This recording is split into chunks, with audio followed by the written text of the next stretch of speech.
Falcon 9 is in startup.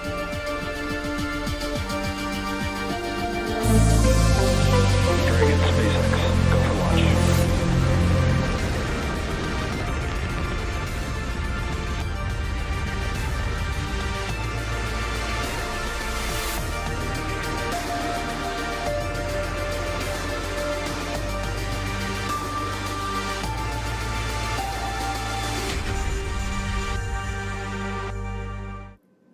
You are looking at a live view of Falcon 9 and Dragon awaiting liftoff from Launch Complex Stage 2 39A fuel load is complete. at NASA's Kennedy Space Center in Florida. In just under 20 minutes, Falcon 9 will launch carrying Dragon and CRS 32 to the International Space Station. Good evening, I'm Yomei Zhou, a lead propulsion engineer here at SpaceX in Hawthorne, California.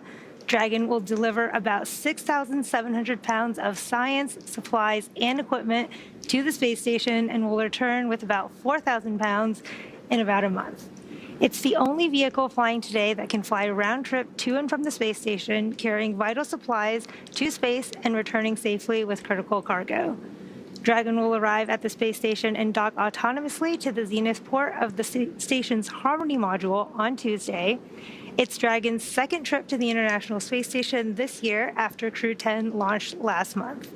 This is our 52nd Dragon mission overall and the 47th to the space station, with 31 of those on reflown Dragons. Propellant loading began today about 15 minutes ago and will complete at the T-minus 2 minute mark. Range is green and ready to support. Weather is looking good with only a 5% probability of violation. Everything is looking great as we count down to an instantaneous launch attempt at 4:15 a.m. Eastern Time today. With that, let's check in with my NASA counterpart, Joseph Zakrzewski at Johnson Space Center in Houston. Hi, Joseph. Hello, Yomei. It's great to see you again. We are joining you from the International Space Station Flight Control Room here at NASA's Johnson Space Center in Houston, Texas. This is where mission operations are coordinated 24/7 to ensure the health, safety, and success of the orbiting laboratory. And it's an exciting place to be during a launch like this morning's. Right now, our flight control team, led by Flight Director Diane Daly, and the Horizon flight team are actively monitoring all systems aboard the International Space Station as we prepare to receive the delivery of cargo and science on Dragon. And Dragon's ultimate destination, of course, is the International Space Station, and the entire team here in Houston is working closely with you and the team in Hawthorne, California, and the launch team at NASA's Kennedy Space Center in Florida to ensure everything is on track. This level of coordination across multiple teams, time zones, and specialties is what makes missions like these possible.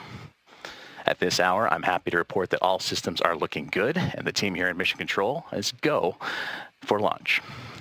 The space station is currently orbiting more than 250 miles above Earth, and the Expedition 73 crew, including NASA astronauts Anne McClain, Nicole Ayers, and Johnny Kim, are prepped and ready for Dragon's arrival.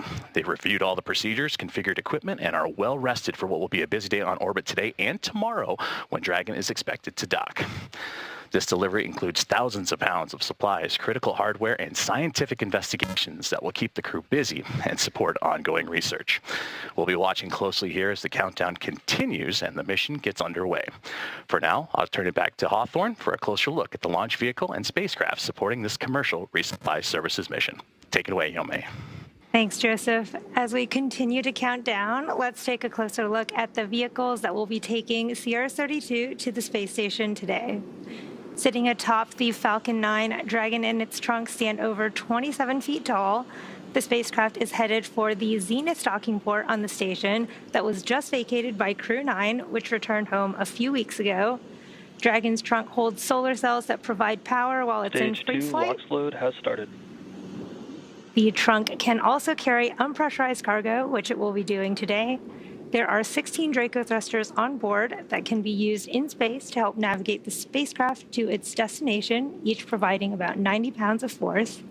Dragon has played a significant role in advancing our future in space by safely transporting crew and cargo to and from the station.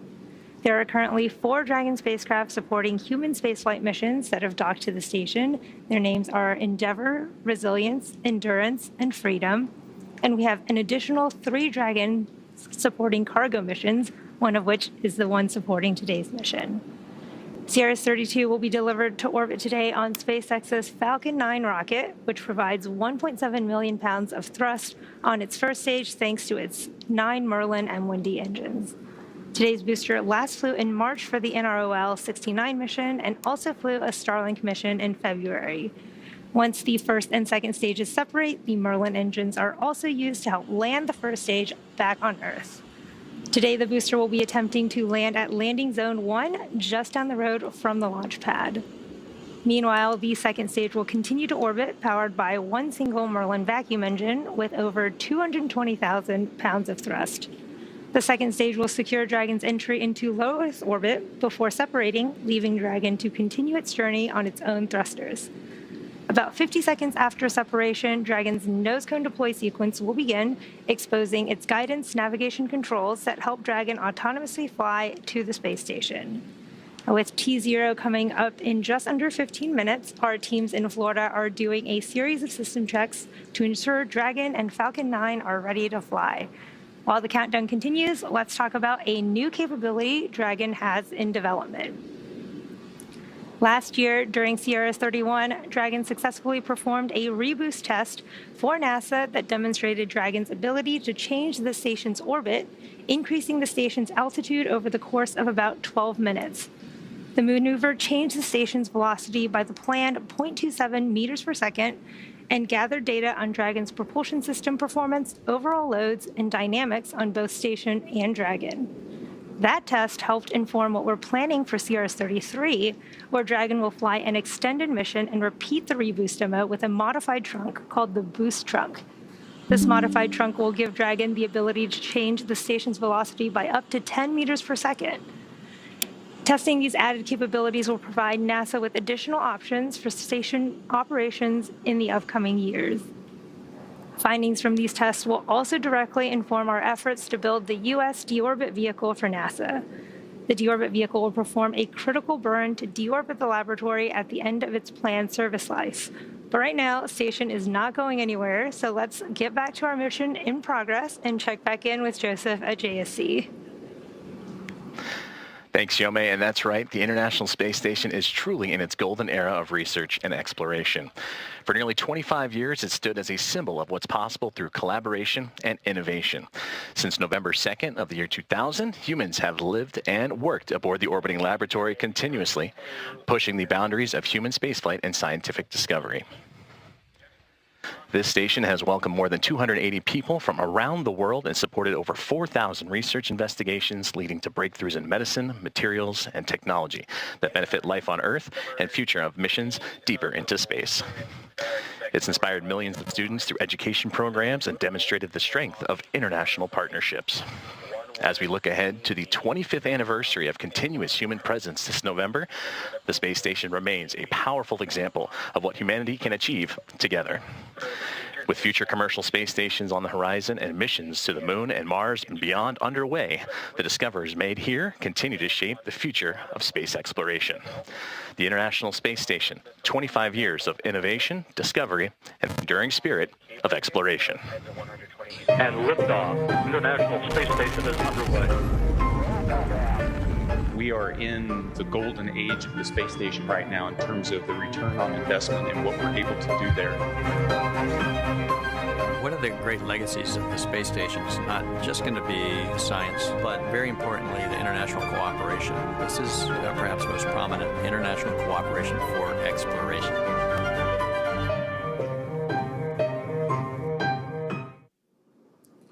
SpaceX is proud to have been a part of missions to stations since the COTS demo Flight 2 mission in 2012. Since 2019, Dragon crews have splashed down off the Florida coast, but now all Dragon recovery operations are returning to the West Coast and will take place off the coast of California. This ensures that Dragon's trunk, when jettisoned during re-entry, will enter over the Pacific Ocean. There are 3 sites supported by SpaceX located off the coast of Southern California, including Los Angeles, Oceanside, and San Diego.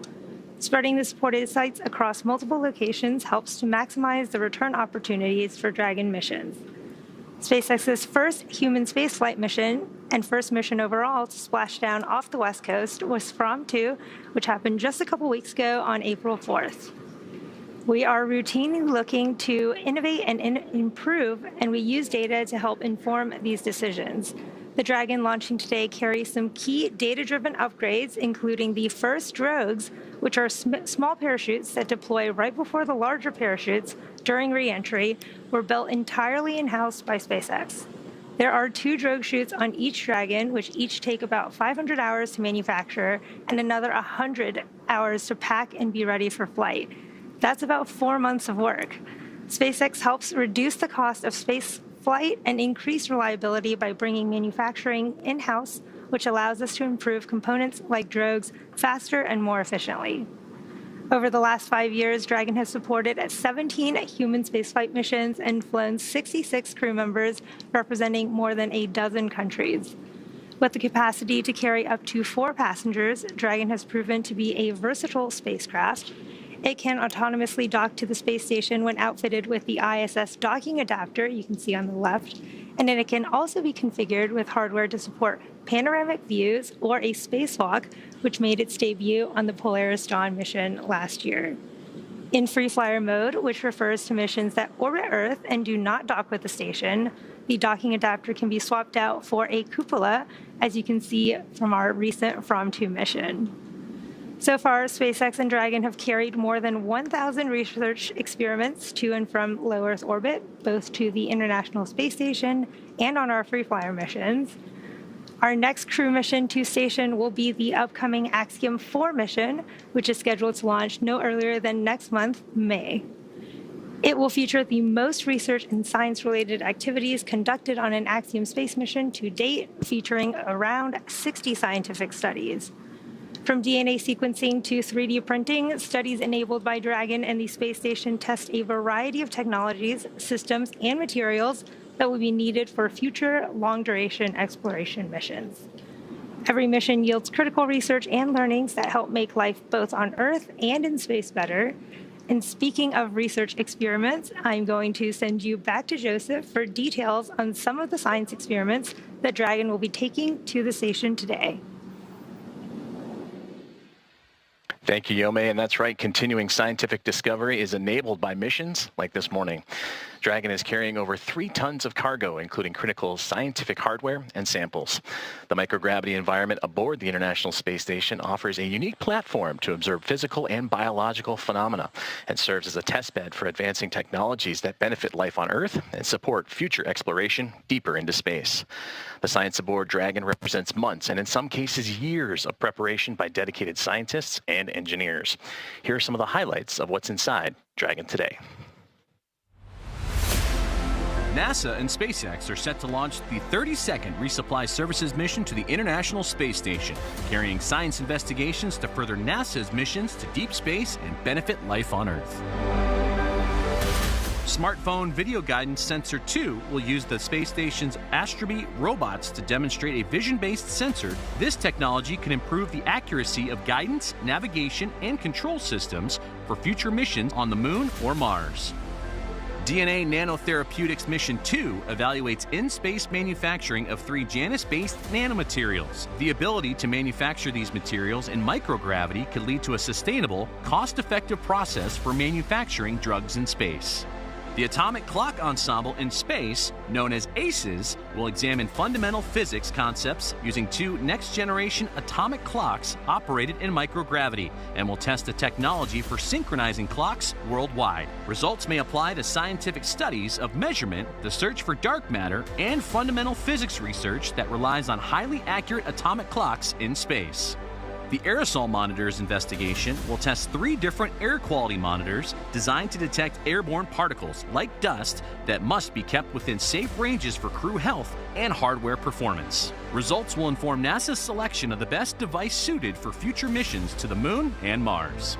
New industrial crystallization cassette hardware will add capabilities to an existing protein crystallization facility aboard the space station. This allows the processing of more sample types, including golden nanospheres, which can be used in devices that detect cancer and other diseases, or in targeted drug delivery systems.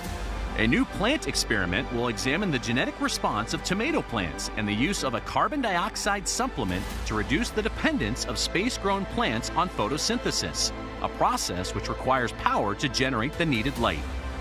Discover more at nasa.gov/ISS-science.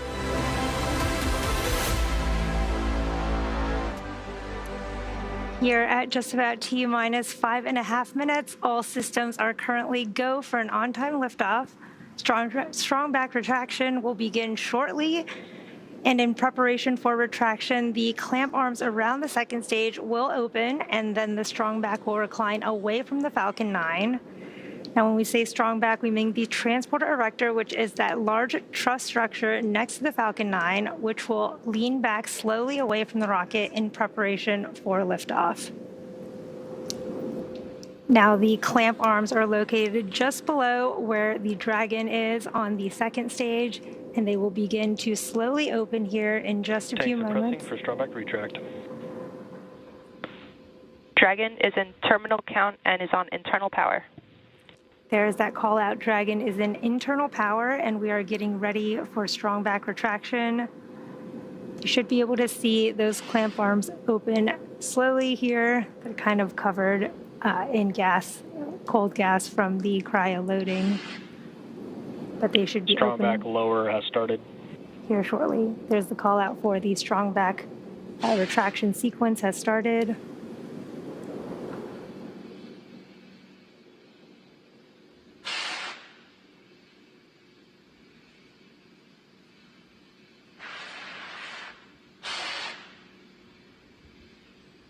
So you can see those clamp arms opening around the Falcon 9 rocket.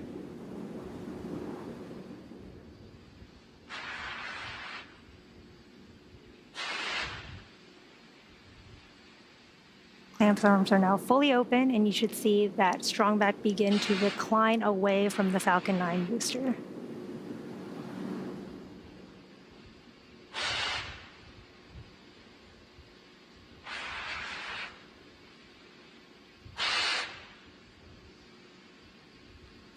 There you can see it starting to recline.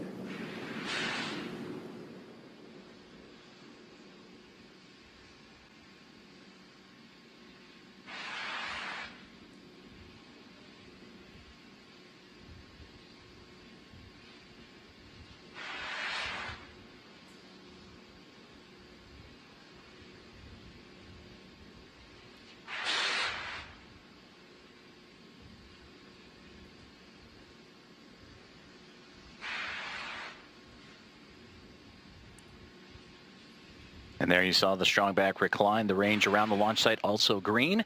If for some reason we are unable to launch this morning, we will have a backup opportunity tomorrow, April 22nd at 3:53 a.m. Eastern. As you heard, that call out for stage 1 liquid oxygen loading has been completed.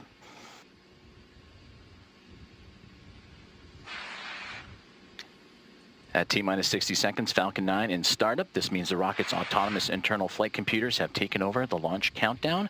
And just inside T-minus 2 seconds, we will light up the Merlin 1D engines for liftoff.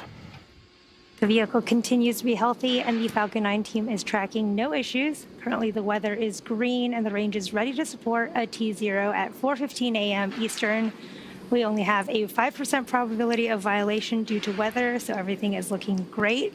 And in these last few minutes, Falcon 9 is performing final health checks on its primary communications, avionics, and propulsion systems in preparation for flight. We'll hear some call-outs. Stage 2 LOX load is complete. There is the Stage 2 LOX loading complete. At the time of launch today, the International Space Station will be flying some 260 statute miles over in northwest Turkey as Dragon has entered auto idle.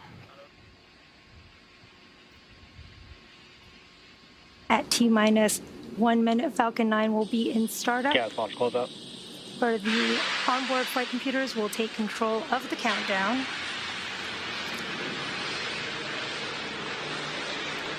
Dragon will also transition to internal power at this time.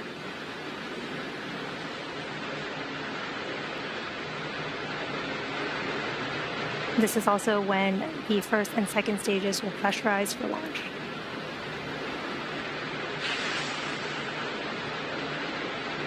Falcon 9 is in startup. We are now in startup. Dragon is in countdown. and Dragon is in countdown. Range remains go for launch, and we are waiting for that final launch director go. LD, go for launch. There is that launch director go for launch. All systems are go for a launch of Falcon 9 and the CRS 32 mission.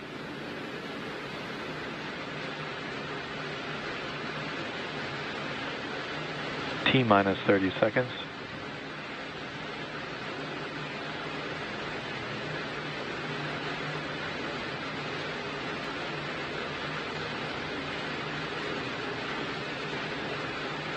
T-minus 15. T-minus 10, 9, 8, 7, 6, 5, 4, 3, 2, 1. Ignition and liftoff. Go Falcon, go Dragon.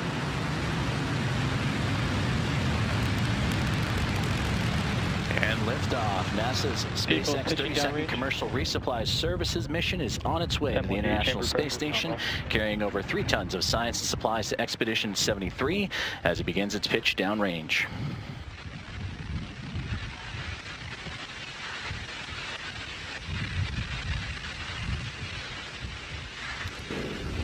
Falcon 9 has successfully lifted off from Launch Complex 39A at NASA's Kennedy Space Center in Florida. During ascent, we tilt or gimbal the engines, guiding the rocket into what we call a gravity turn. During this turn, the vehicle is flying both up and power and telemetry nominal. horizontally away from the launch pad. Everything is looking good. In just a few moments here, you'll hear the call out for max Falcon Q. is supersonic. Falcon is now faster than the speed of sound, and max Q is the period of maximum aerodynamic pressure that the vehicle will see in ascent. Max Q.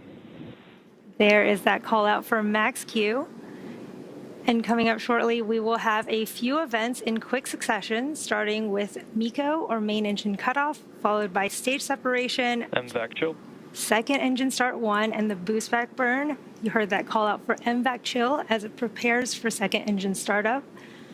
Now, main engine cutoff, or MECO, is the point in flight where we shut down the 9 Merlin 1D engines on the first stage. Shortly after that, stage 1 and 2 will separate from each other, with the first stage booster beginning its trip back to Earth. Second engine start 1, or SES1, is when we ignite that single Merlin vacuum engine on the second stage. The boost back burn will then start up on the first stage, which is one of the 3 burns required for the vehicle to make its way back to today's landing zone. This burn assists the vehicle to reorient itself back towards land. And in just under 10 seconds here, we should have main engine cutoff, and you'll see those 9 Merlin 1D engines on the first stage shut down. Main engine cutoff. Stage separation confirmed.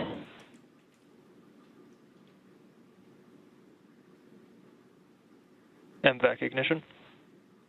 Stage 1 boost back startup. Wow, beautiful views from the first stage and second stage camera. You can see the first stage leaving in that view. And as you saw and heard, those events just happened. Main engine cutoff, stage separation, second engine startup 1, and the first stage boost back burn. You can see beautiful views of that first stage boost back burn right now. That boost back burn will continue for about 30 more seconds. Again, this is the burn where the engines will bring the trajectory back towards our landing site at Cape Canaveral, back to landing zone 1, which is just a short hop from where we lifted off just a few minutes ago. And we have just under 10 seconds of that boost back burn of the first stage.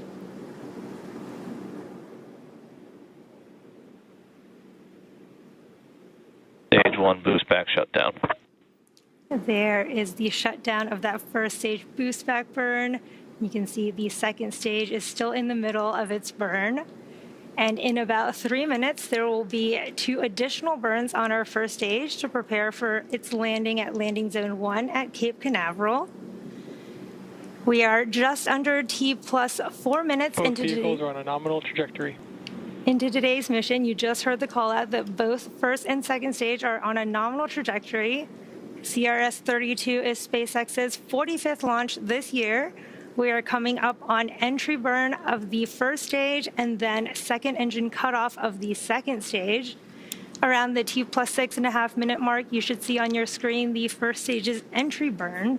For that entry burn, we relight 3 of the 9 M1D engines on the first stage, starting with the center E9 engine, followed shortly after by the E1 and E5 engines. And this burn will slow the vehicle down as it passes back into the Earth's atmosphere. We need to slow down to reduce re-entry forces, which help us to recover and reuse the first stage. You can follow along on the screen to the bottom left and right of your screen. You can see the stage 1 telemetry on the bottom left and the stage 2 telemetry on the bottom right. And again, both vehicles continue to follow a nominal trajectory. Both first and second stages continue to be on a good trajectory. And on your screen is the second stage MVAC engine glowing in the middle of its burn, carrying our CRS 32 mission with the Dragon and trunk on top of the second stage right now. We are under a minute to the start of that first stage entry burn. Again, this will be a 3-engine burn of our first stage as it slows itself down, making its way back to landing zone 1.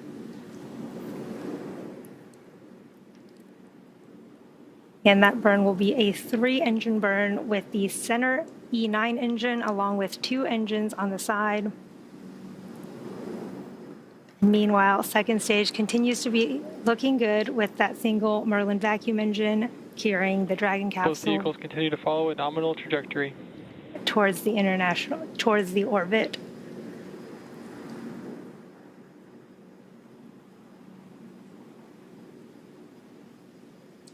Just a few seconds away from the start of that first stage entry burn.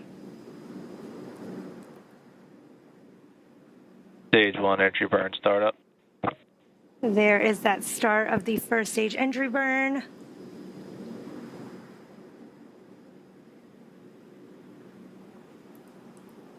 Stage 1 entry burn shutdown. And there, Stage 1 FTS has saved. There is the shutdown of the entry burn and the call out that the flight termination system has saved. Now, this first stage that's supporting today's mission has just performed its entry burn for the 3rd time.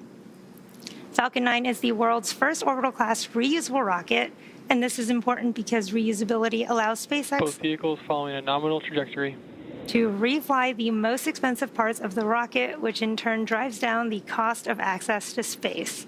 Now, coming up, we'll have the landing burn on the first stage, Stage followed 1 transonic. quickly by the shutdown of our MVAC engine on the second stage. You can see the lights of the Florida coast in that view on your left.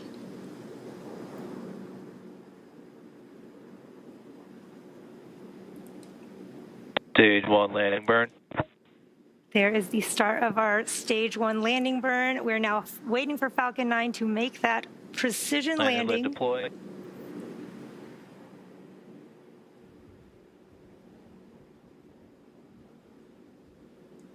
Stage 1 landing confirmed.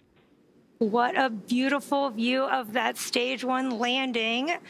And there you have it. That landing marks SpaceX's 434th recovery of an orbital class rocket, including first stage landings for Falcon 9 and Heavy.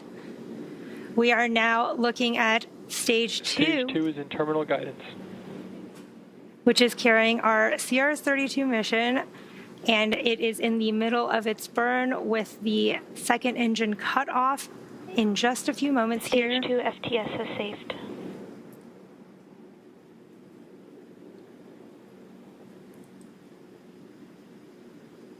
And you heard the call out that flight termination system is saved, getting ready for shutdown.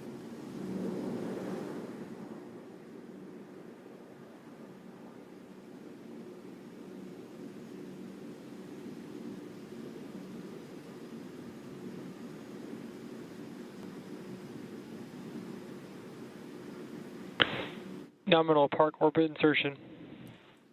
There we got confirmation. We did have second engine cutoff, and we did have confirmation of a good orbit. It looks like we are on track for Dragon separation in just under 30 seconds here.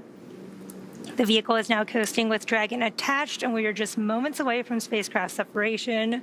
We're seeing a great view from the second stage as it cools down and prepares to separate Dragon so that it may begin its journey to the International Space Station.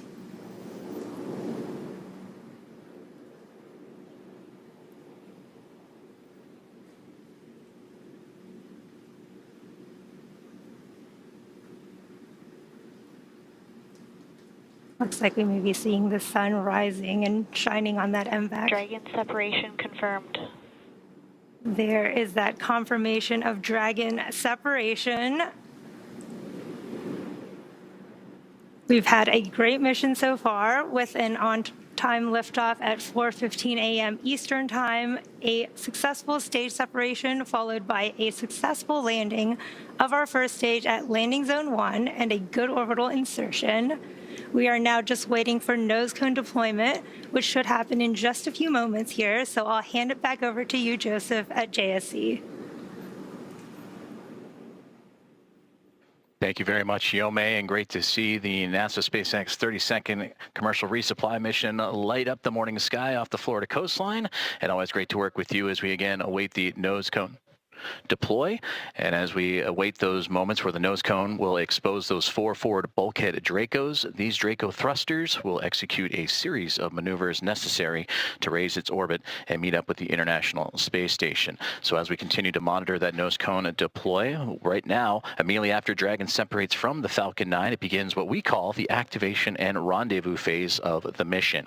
Now, this is during the phase that Dragon is configured for on-orbit operations and will begin after the separation of Dragon from the Falcon 9, which you just saw, and it'll end with the completion of the final co-elliptic burn that'll occur as Dragon begins its methodical approach to the International Space Station.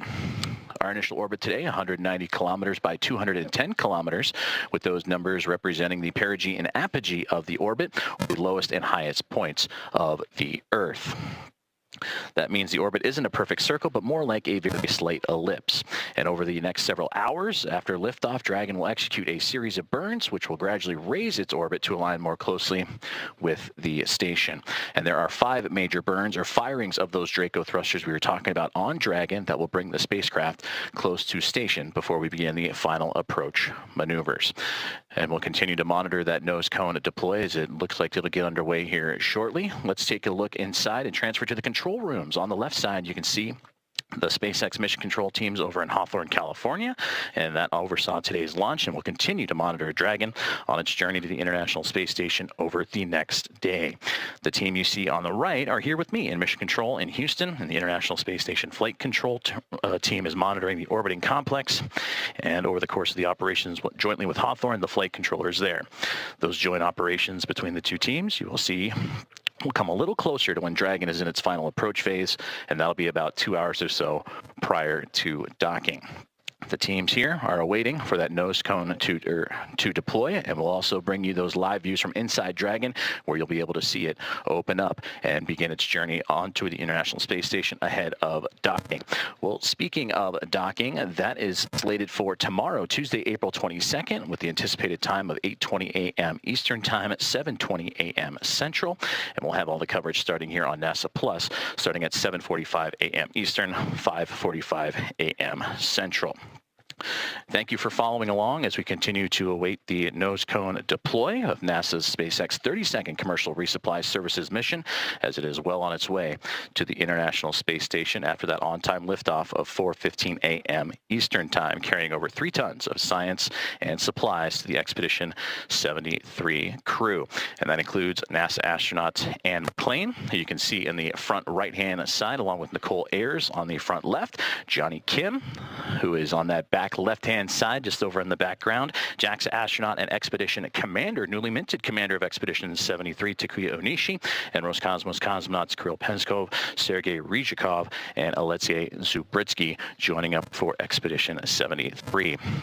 And going into the docking phases, and again anticipated for tomorrow morning, Kim and Onishi will be the ones that will be monitoring the Dragon spacecraft as it approaches the International Space Station, and they just arrived on station pretty recently for Johnny Kim just arrived on station nearly 2 weeks ago, back on April 8th. And for Chiyo Kenichi on the right-hand side, he was just ahead of him with Crew 10 as he would arrive to the orbiting laboratory back on March 16th. And we mentioned that Onishi, the newly minted commander of Expedition 73, and that was just a couple of days ago on April 18th, and what has been a pretty busy weekend for overall spaceflight involving the International Space Station. And as docking begins, and once the spacecraft docks to the orbiting laboratory, it'll be Kim and team that'll begin to unpack the 3+ tons of cargo and supplies as they begin to re-up and refuel the International Space Station. As we continue to monitor here and await the nose cone deploy of the NASA SpaceX-32 or CRS 32 commercial resupply services mission, we mentioned some of the key science aboard that spacecraft, and that was earlier in the broadcast, and you can find out more at nasa.gov. But another key piece of science is the Apex 12 experiment, the Advanced Plant Experiments in Space 12, that will investigate whether certain cell components can help plants survive stressful environments in space and influence the viability of future space crops. And we just got reports that the nose cone is beginning to deploy, so we'll keep an eye on for those first images inside Dragon. And there you can see the full breakdown of cargo that is heading to the International Space Station, including crew supplies, science investigations, spacewalking and equipment, and much more. And aboard Dragon also is a carefully curated menu of food to support those aboard the station, including a diverse selection of tailored choices to reflect the crew's individual preferences. And each item is thoughtfully engineered to help maintain the crew's health, performance, and morale throughout the mission. And we continue to follow along inside the International Space Station Flight Control Room as we await the nose cone deploy of the 32nd Commercial Resupply Services mission. We mentioned earlier that Dragon will perform 5 key burns using its Draco thrusters to steadily close in on the International Space Station before beginning its final approach. Well, that first burn, the first major burn, is the phase burn, which happens at the highest point or apogee of Dragon's very first orbit as it's well on its way. It raises the lowest port or the orbit or the perigee, helping Dragon get closer to the space station's path. Burn number 2 is the boost burn, which is based on what our orbital data will tell us. The raise Dragon's orbit until it reaches an altitude just 10 kilometers lower than the space station. And then the third burn is the close co-elliptic burn, which adjusts Dragon's orbit so it stays about 10 kilometers below the station the whole way around the Earth. The fourth burn, the transfer burn maneuver, which raises Dragon's highest orbital point to just 2.5 kilometers below the station. And then we mentioned earlier the final co-elliptic burn that'll keep Dragon in a stable orbit 2.5 kilometers beneath the station as it lines up for approach. As we continue to follow along and await the nose cone deploy, starting to close in on that nose cone, opening up and exposing those bulkhead Draco thrusters. That'll help begin those burns. That'll begin about 45 minutes or so, that phase burn, that first one we mentioned, just shortly after that great on-time launch here earlier this morning. And after that, the Dragon spacecraft will reach different waypoints or checkpoints along its way as it'll begin approach initiation, and then waypoint 0, waypoint 1, and 2 before eventually docking with the International Space Station. That is slated again for tomorrow morning, Tuesday, April 22nd at 8:20 a.m. Eastern Time, 7:20 a.m. Central Time, and we'll have the NASA Plus start time at 7:45 a.m. Eastern, 5:45 a.m. Central. And we are closing in slowly but surely on that nose cone to be deployed as the team's on the ground in SpaceX on the left-hand side. You can see in Hawthorne, California, as well as the team here inside of the International Space Station Flight Control Room and Johnson Space Center in Houston, Texas, currently monitoring Dragon's progress. And they will be doing so over the next several hours, a little more than a day, between the time of launch to the time of the anticipated docking.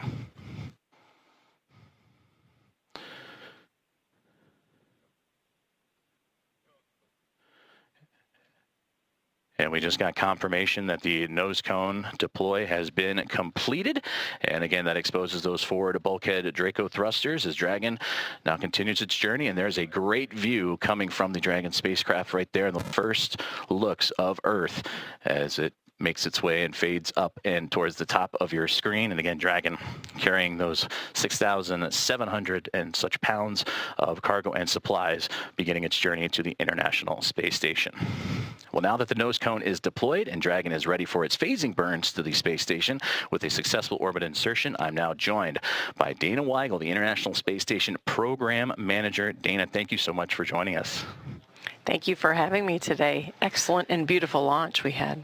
It's wonderful to see it light up the Florida coast like it does. And of course, well on the way to the International Space Station that you oversee, we've discussed the crucial role of collaboration and teamwork in making missions like this possible. How have you witnessed this in your team's preparation for this launch this morning? Well, we have hundreds of researchers worldwide and a large industry supply base across the country who support our missions. Putting together a mission is a big technical and logistics challenge, from equipment manufacturing and deliveries to packing and integrating the cargo and planning and executing the mission. An additional challenge for this mission was the late manifest changes that we had to make to adjust to the loss of the NG-22 Cygnus mission that was originally planned to fly this summer.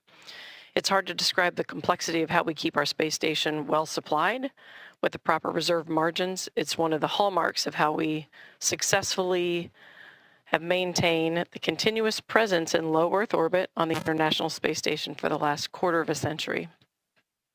We're fortunate to have an extremely dedicated and adaptable team across NASA and industry who come together to make our missions look seamless. And it's been a wonder to watch you and the team work too. And I mentioned earlier, it's been a pretty busy weekend, just this weekend alone, in spaceflight involving the International Space Station. We saw NASA astronaut Johnny Kim recently arrived at Space Station. Spacewalk preparations are underway, scheduled for May 1st. Change in command, a new expedition beginning with Expedition 73, and veteran astronaut Don Pettit landing yesterday and returning home to Houston earlier this evening. How has your team's preparation and everything that you just mentioned reflected that spirit of adaptability and coordination across what's been a pretty busy time frame? Well, the pace of our current activity is nothing new to the International Space Station team. The impressive thing that's always so striking to me is how NASA and our international and commercial partners work so closely together to make it look easy. Trust me, none of it is easy, nor is any facet of human spaceflight.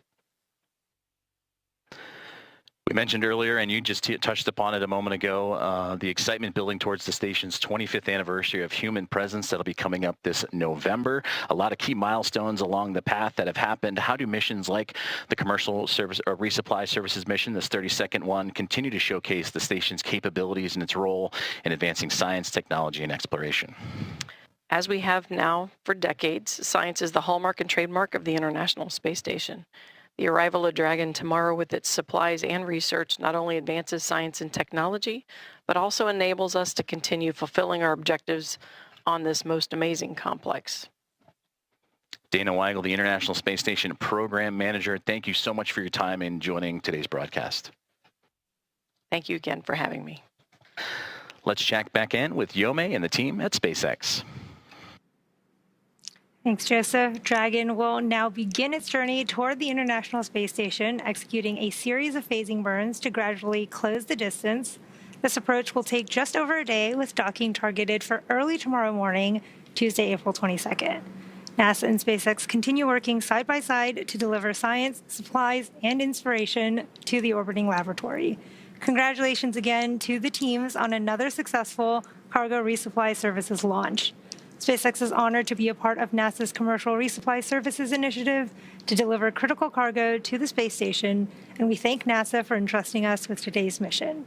It's only April, and we've already launched in partnership with NASA missions like Crew 10, SphereX, and Punch, Firefly Aerospace, and Intuitive Machines. For those of you following along, you'll know that this mission marks our 45th of the year, and to stay up to date with all of our launches and missions, check SpaceX.com/launches for schedules.